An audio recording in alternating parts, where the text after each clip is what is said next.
Wonderful, wonderful. There's plenty more seats, girls. There's some seats over at the back there. Wonderful. Great to see you all here. And what a lovely sunny day. First time I've had to open the window up here, and I think I've turned down the thermostat, which is really a very unusual event that I have to do.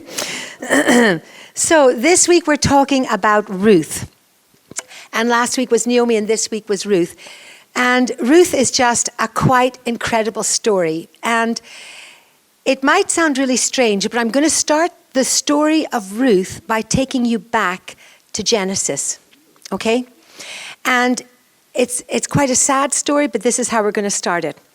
So Ruth's story starts back in Genesis because Abraham left his family, remember, and took his wife, and he took his nephew called Lot.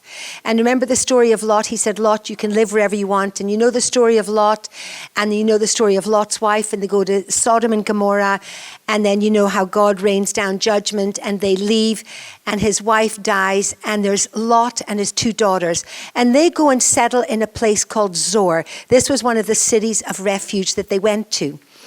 And they went there, and then it says that they left there because Lot was fearful of the people that were there.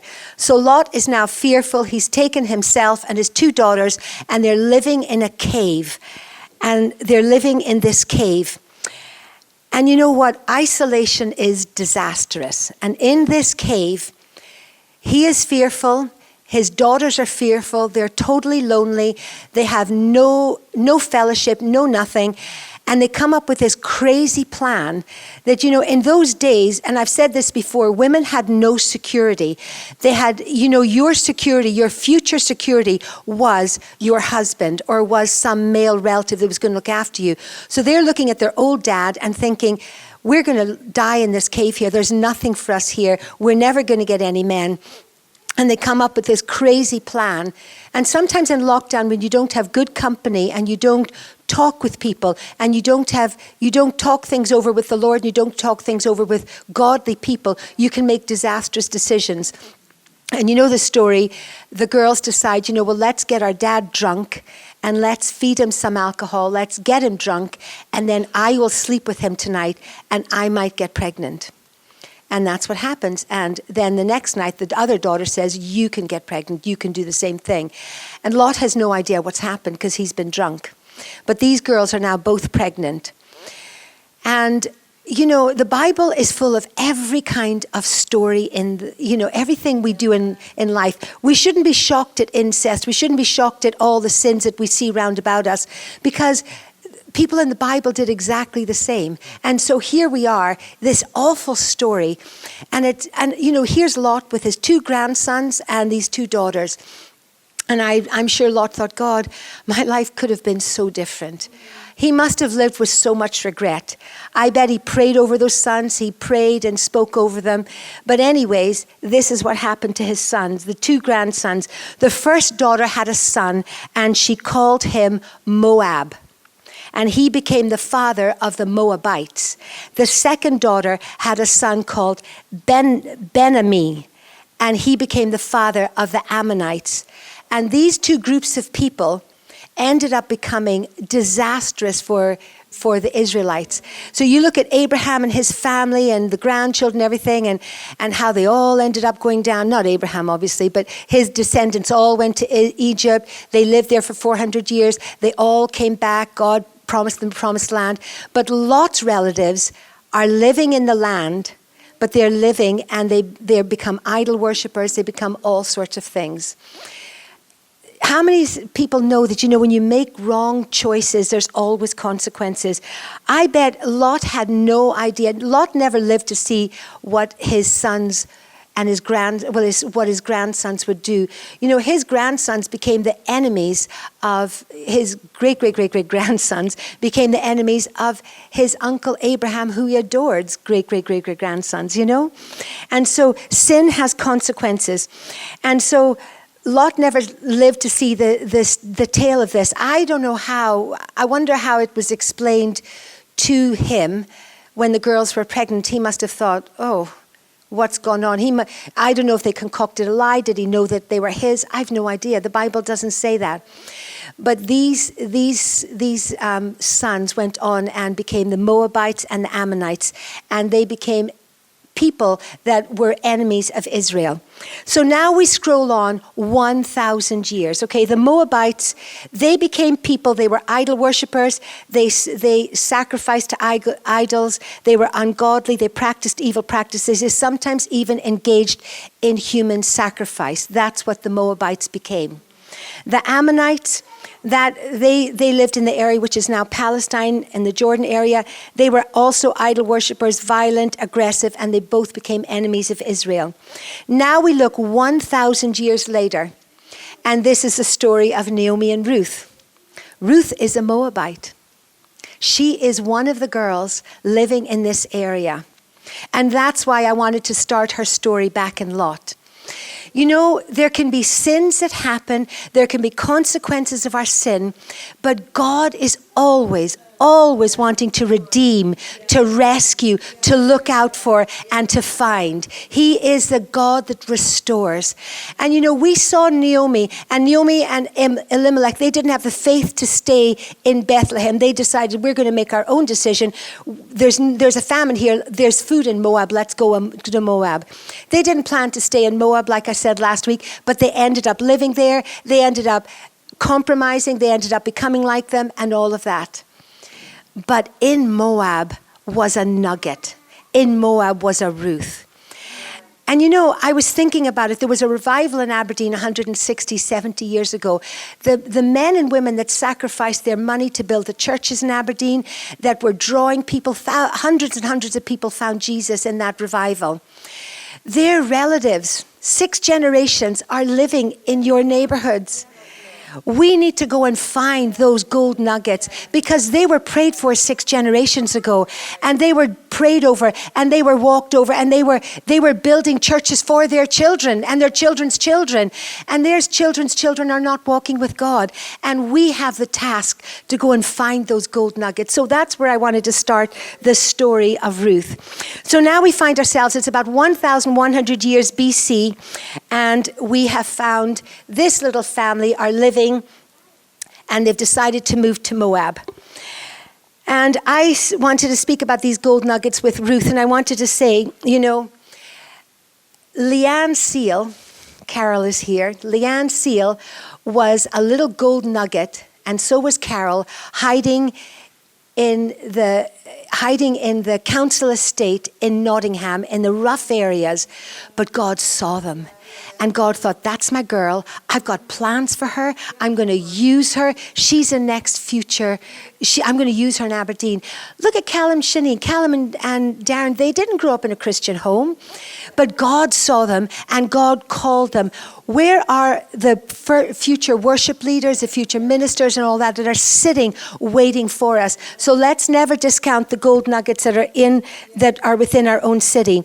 It says, how if I be lifted up, I will draw people to myself. So we need to be faithful in lifting Jesus up in what we say, in how we live our lives, and how we walk out our lives, and we will draw people unto ourselves, and we will draw those gold nuggets unto himself.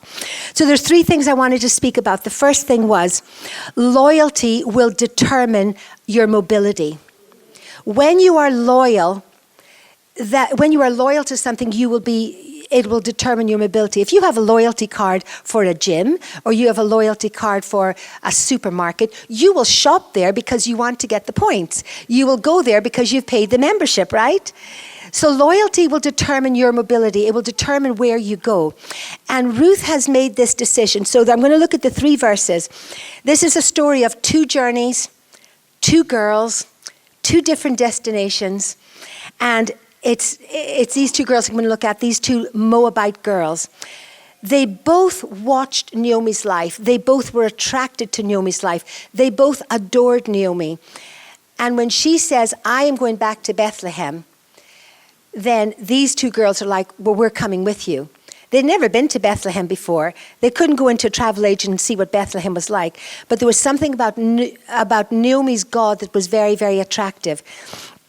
But Orpah, she goes and she stops, and Naomi says, well, what about it? Are you going to go? No, and she just has that. She toys back and forth. Should she? Shouldn't she? And she thinks about what she's leaving, and the sacrifice of what she's leaving is too much, and she turns back. She wept, but the thought of the hardship was too hard. She chooses to go back to the life of idolatry and what the Moabites worshipped instead of choosing Naomi's God. She observed Naomi's life, but the commitment was too hard. So then we look at Ruth in verse 16, and Ruth says, where you go, I will go. Her loyalty to her mother-in-law, her loyalty to the father, to the father God of Naomi was greater than anything else, and that was going to determine where she was going to go. Your loyalty will determine your mobility. Your feet will follow your heart. How many times have we fancied a bar of chocolate and we get in that car and drive up? I know I've done this, and you just think, I just need some ice cream. The more you think about it, you're like, you know what? Get in the car, drive to the shop, go and buy it, and just be done with it. I've done that. Yeah. So your feet will follow your heart. I think it's so interesting on this journey going back to Bethlehem. Naomi and Ruth are making this journey back to Bethlehem. They're going back to Bethlehem. Bethlehem is known as the place of bread. And they're making this journey. 1,100 years later, there was going to be another beautiful girl called Mary who was actually pregnant with the bread of life, making that same journey back to Bethlehem. It's quite powerful, isn't it? They were going back to Bethlehem to get some food because they heard the famine was over. Mary is coming with the bread of life in her tummy, young girl, not knowing anything, and she's bringing the bread of life back to Bethlehem to be born. I thought that was quite amazing. Many, many people will show affection for Jesus, and they will show affection for his church, but they will not wholeheartedly follow him because there's certain things they can't leave behind. And I just think we need to always check ourselves. What things do we need to leave behind for the season that's ahead? And many of us will show affection. Oh, yes, that's a great ministry. Oh, I'm all for you. Yes, let's go win this city. But sometimes the sacrifice is too much. Sometimes it's too hard.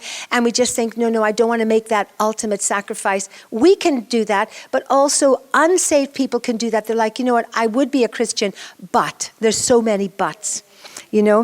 And so both of them wept. One decided to go and the other decided to stay. And that's what happens if you become disloyal if you become discouraged and think, I can't be bothered going to the gym anymore. I can't be bothered with this loyalty thing I'm doing. You will start waning. Your interest will go and you will just walk away. And that's what happened with Orpah. But when it came to Ruth, she was like, no matter what happens, I am going. Where you go, I will go. And she gives those incredible statements, And, she wasn't able to go on a mission trip to figure it out. This was not a return trip she was going on. This was a single ticket. She was burning her bridges. She was like, we read in the Bible, was it Elisha, and when he went to follow, and when he was called, he then took his ox. He was plowing his ox, and that was his livelihood. And he was like, okay, the only way I'm going to be able to do this, I'm not going to be tempted to go back to my life as a farmer. I'm going to break this up. I'm going to sacrifice it, and I can't go back to plow anymore, And that's what I'm going to do. And so it's almost that kind of determination that she does. So first point, loyalty will determine your mobility. The second thing, loyalty will define your location. Verse 17, where you die, I will die, and there I will be buried. This just popped into my head, but I can remember I was talking to Sorelli, and he said, when he was on the plane journey as they were moving from Australia coming over here, and they were excited, they got the visa, they were moving over here, and he said to Rebecca, Rebecca, he says, I guess this is the country I'm going to be buried in. And it had just suddenly occurred to him that, I will go back to visit my homeland, but I'm making this commitment that this is where I'm going to be. Quite a huge thing, and I often think that, and every now and then I give him a big hug and say, you've made such a huge sacrifice, and we need to remember that some people have made these sacrifices and remember, but this is what Ruth did. Where you die, I will die and be buried. I mean, that's huge. The early missionaries, they say, when they were called to go to the mission field, some of the early missionaries, so the story goes, is they would get a coffin, they would pack all their worldly goods in their coffin, and they would ship it out to where they were going because they were there for life, and at least they had a coffin to be buried in. And there were no short-term mission trips and let's just go and have a little taster. Do I like the country? Does the culture suit me? Can I get all my lovely needs? No, there was nothing like that. You went. Sometimes they left children for 6-7 years in boarding schools in this country, and they sacrificed so much because where they were going to go, they would be buried. And many, many missionaries are buried, especially in Africa, when we're thinking about the 1800s and the early 1900s, Africa, China, India. Many missionaries, I think of Afghanistan, many missionaries are buried in the land that their heart was in. And that's what Ruth did. Loyalty trusts a God, and loyalty accepts the location. And I know sometimes it's not that God changes his mind. Sometimes you just go to be a missionary for a season. Sometimes God brings you for a season. My parents weren't buried in Afghanistan. God had them there for a while, for a season, and then God had another work for my dad to do. But that's what I would say about loyalty. Loyalty accepts the occasion. Location. This is it, warts and all. I'm not going to complain about it. This is where I am. And I often admire people who change countries, and here's us moaning about the weather. We live here. But, they actually have sacrificed sometimes beautiful climates. Sometimes there maybe isn't much of a sacrifice, but they have sacrificed everything and accepted the location and thought, this is where I'm meant to be, blooming where they're planted. So I'm just going to read this little bit of the journey of this bit here. And so Naomi was back, and Ruth the foreigner was with her, back from the country of Moab. They arrived in Bethlehem at the beginning of the barley harvest. There are no happenings with God. It was the right time and the right appointment that they came back. And they come back and they don't know what to do. Can you imagine them walking down the street and you people from a different country? Especially if I can remember, if you go back maybe 50, 60 years ago in let's say, Fraserburgh, in a small little town where my dad grew up, and if a foreigner came in, they would notice the foreigner. They dressed differently, they looked different and everything. The Moabites, they look different. They haven't mixed with the Israelites for 1,000 years, okay? So can you imagine Naomi walking with her? Come on, Naomi, come on, Ruth, hold your head high. Don't be embarrassed. It must have been hard. Must have been really hard. She must have had so much ridicule. Can you imagine people, the foreigner, And, I can remember many years ago, my own grandmother, the pastor that came to teach that came to pastor in the 70s in the little church in Cairnbulg, my grandmother just said, foreigners. She used to call them foreigners. She was so awful. And then, she would say, and because his wife obviously was mixed race, this was just unheard of. My grandmother just could not get her head around it. And I can remember hearing derogatory names and derogatory terms. So we go back all these years. Can you imagine what it was like for Ruth? She looked different. She knew nobody was going to want to marry her. Who was going to want Moabite blood in their family? Who was going to taint their family with Moabite blood? And yet she comes and she thinks, I'm following not Naomi, I'm following Naomi's God. I've loved her stories. I know Naomi's life and I want to follow this. And so they go there. And one day, she endured, all sorts of things. And she also knew the stories. She knew the stories where, she said to Naomi, she goes, well, what are we going to do? We're two women. And Naomi said, well, in the book of Leviticus, it hadn't been written then, but she knew the stories. She said, there is a thing that, when we were to glean our fields, we had to leave stuff for the widows and the orphans. So Ruth, if you want to work, you could go to a field and you could just go around the edges and you'll maybe find some scraps for me. We'll maybe eke out a living. And so that's what she did. One day, Ruth the Moabite said, I'm going to work. I'm going out to glean amongst the sheaves, following after someone. Verse 5, and Boaz said, who is this young woman? And someone said, oh, I don't know, she's been here the whole day. I think that's the daughter-in-law of Naomi. She's been at it steady since she came. From early morning, she hasn't taken a break. She has worked and worked. And you know, in Zephaniah 3, verse 17, there's a beautiful verse that I just wanted to read out just now. It says, your God is present among you. He is a strong warrior there to save you. He's happy to have you back. He's happy to have you back. He'll come. Sorry. It happens. My voice. He's happy to have you back. He'll calm you with his love, and he'll delight you with his songs. And I just think, can you imagine these two girls? God is saying, I'm happy to have you back. I'm going to calm you. I'm going to sing over you. Another version says, he will quiet you in his love, making no mention of your past sins. He's not going to remind Naomi, well, you did this on yourself. You followed your husband. You went there. So, tough luck. You're just now a widow in Bethlehem. No. And another version says, he is silently planning for you.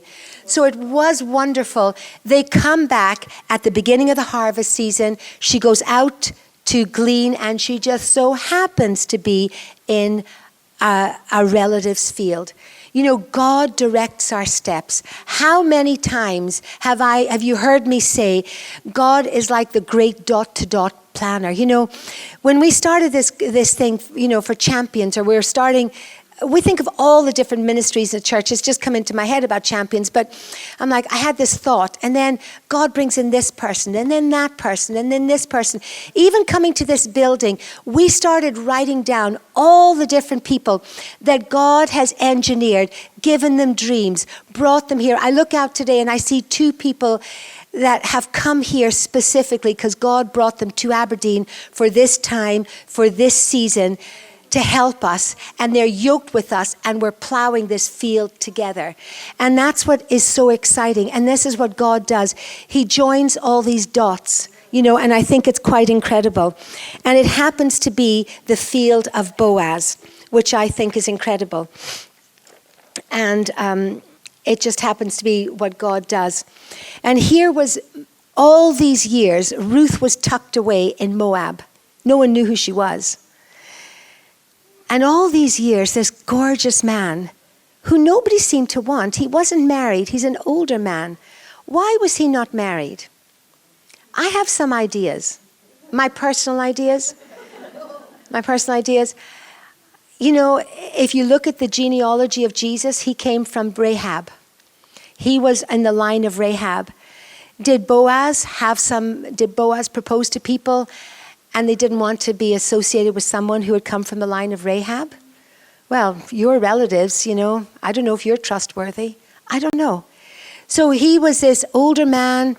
He was a wealthy man. He was a godly man, but he had been kept for her. And God had kept Ruth. I'm sure Boaz never thought, Lord, where's my wife coming from? Oh, I'm going to bring her from Moab. I think he was an upright man and everything. But you see how God's plans are not our plans. His ways are not our ways. His thoughts are not our thoughts. His thoughts and ways are high above us. Isaiah 55, I love quoting that verse. And he makes a plan. That wonderful verse also in Jeremiah 29:11. For I know what I am doing. I have it all planned out. Plans to take care of you, Naomi and Ruth. Not to abandon you. Plans to give you a hope and a future and grandchildren in the land that I have promised you. So the first thing was loyalty determines your, loyalty determines your mobility, and loyalty defines your location. And the third thing, loyalty transforms our identity and secures our future. And that's what happened. You know, and here they come. Ruth and Naomi could have never imagined what God had planned. All they thought was, if every day you went and gleaned something and you came back, I'll cook it and it'll be great. And we will eke out a living. We don't need to worry. We will live here, and that's what's going to happen. But in Ephesians 3:20, my God says, what your dreams are, I'm going to go above and beyond your wildest dreams. I'm going to give you something far greater than you ever imagined. Do you know, you're going to be in my genealogy. You are going to get a husband. You are going to get an opportunity to father a child and speak into a grandson again. I'm going to do great things through you because I have plans for you.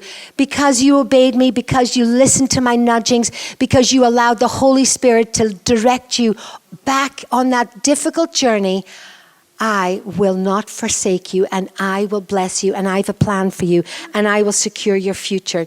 And that's the other part of that verse is, you know, your people will be my people and your God will be my God. And that's what Ruth said. Ruth isn't just sticking to Naomi, she's sticking to Naomi's God. And Ruth, I love this bit here. Ruth said to her mother-in-law, the man with whom I worked with today, his name is Boaz. And Naomi said, that's wonderful, dear daughter. You're going to be safe in his company of the young women. No danger is going to come your way. Naomi just thought, that's fine. Just stick to that field. He'll look after you. He'll give you something and he'll protect you. But then she realizes, oh, he is a kinsman redeemer. And you know, the beautiful story, time doesn't allow us to go into that. But God had a plan. And you know, he's such an upright man, this man Boaz, that he goes to someone else who could possibly marry her and say, you know, if you want to do it, you know, and they're like, no, I don't want to risk my reputation. I'm not taking no Moabite as a wife. And maybe that's what some people had said. We don't want to mix with Boaz. We know his great-great-grandmother or his whatever it is. In the Bible, it's interesting. I think there's a few generations between Rahab, but if you look at some of them, it looks like Rahab was actually his grandmother, but it doesn't work out in the timeline. But that's where he's come from. But you see how God brought Tamar, and God brought Rahab, and God brought the ungodly. He brings everybody in his genealogy. He brings us. He brings us people. You know, we were the Gentiles, and he says, I want you in my family. You're daughters of the Most High, and I want you there with everybody else. And that's how God leads and guides. You know, when there is a crisis, and there was a huge crisis in Naomi's life, she sits up and thinks, here we are. I'm abandoned. I'm in a country I don't know. We have no security. I have no fellowship. And I'm just going to die a lonely old woman. In fact, she changed her own name. She went from being called Pleasant, which was Naomi. She said, call me Mara, which is bitter. And that was her plans. And that was her thing. But you know, the word crisis, when you have a crisis, it's very interesting. In Chinese, you know, the Chinese write their, I love the way they write words. They draw pictures. There's two words that the Chinese put together for the word crisis. And the two words are danger and opportunity. And here was Naomi and Ruth. They're in Moab. They're making this decision to go back. It was full of danger, but it also was with opportunity. And I think whatever season we find ourselves in, we're going into new seasons. God always brings us into new seasons. We never get stuck just sitting in summer, which I would love to sit in summer for the rest of my life. God takes us into new seasons. Every season, girls, it can be a crisis, but the word crisis could be danger. Be aware of the danger, but there is opportunity. And it's equal, okay? So every season has danger and opportunity. Embrace the danger with Jesus and embrace the opportunity because he goes with you into every season of life. You know, and in summarizing, I just wanted to say, you know, Boaz was going to provide daily food. Boaz was going to provide protection. He was going to provide water for her. He was going to provide security. And he was also going to provide acceptance. By marrying her, he was honoring her and saying, right, I accept you. And you are going to be just treated as an ordinary, wonderful woman. You are going to be an Israelite. And that's what he did. Boaz is like Jesus, and that's what Jesus does.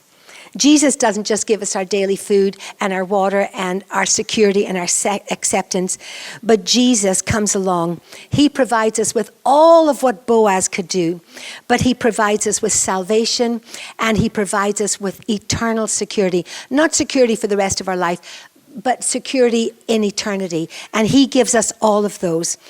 And, you know, God so loved that he gave. And we are adopted into his family. We are no longer slaves. We are part of his family.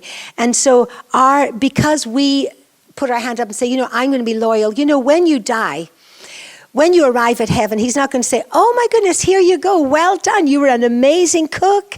You were such a clever person. You got so many degrees. I really loved your home baking. I really loved how you knit.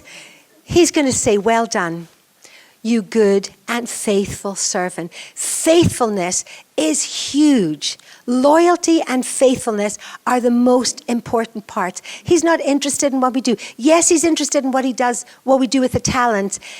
And if you don't use the talents he's given you, will he be able to say you were faithful with them? He won't. So I want to hear those words, well done, good and faithful servant. You did what you did. You worked in the season you had. You spoke to the people I brought into your life. You were faithful with the small you had. And that's all I expect. I don't expect you to go and take the city. I don't expect you to go and do great exploits. I just expect you to be faithful with what I've given you. You know, and God leads. You know, it was God who stopped the famine. It was the Lord who nudged Naomi to come back. It was the Holy Spirit that revealed himself to an unsaved Moabite girl. It was the Lord that preserved the kinsmen of Boaz.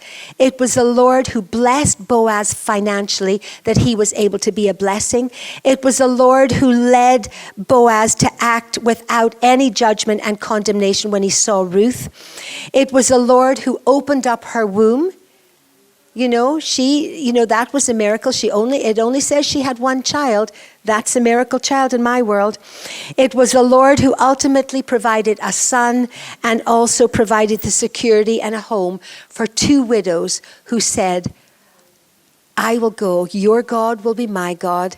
Your people will be my people. And I will die in the land that I bring you to. And that is the story of Ruth. It's one of my favorite stories. There's so much you could talk about. You know, you could go on and talk about the decisions they made and the marriage they had. But I just wanted to bring you those thoughts. Be loyal, girls. Be loyal in the season he brings you to. Be loyal with the gifts he's done. If it's serving coffees, it is not that unimportant. God sees everything. It is so important. Some of the people that affected my life were Sunday school teachers who never had children of their own, and they came out in their retirement to just do what they could do in the mission field. Their husband was maybe doing something, and this lady, Anna Mail, she was just a Sunday school teacher, but she impacted me. And I stand here today with great cloud of witnesses of people who have prayed for me. I had a disabled aunt who had special needs, and she was a great prayer warrior. And Christian prayed for me every day of my life until she died. She had learning difficulties. She had all sorts of challenges in life. But she was faithful with what she had. She prepared communion every Sunday, and she's faithfully taught in Sunday school. I believe Gwen might have been in one of her Sunday school classes. And she prayed. That's all she was given to do. But I don't know the crown she's going to have. It might be far greater than I'll ever wear. You know, be faithful with what you have, okay? God bless.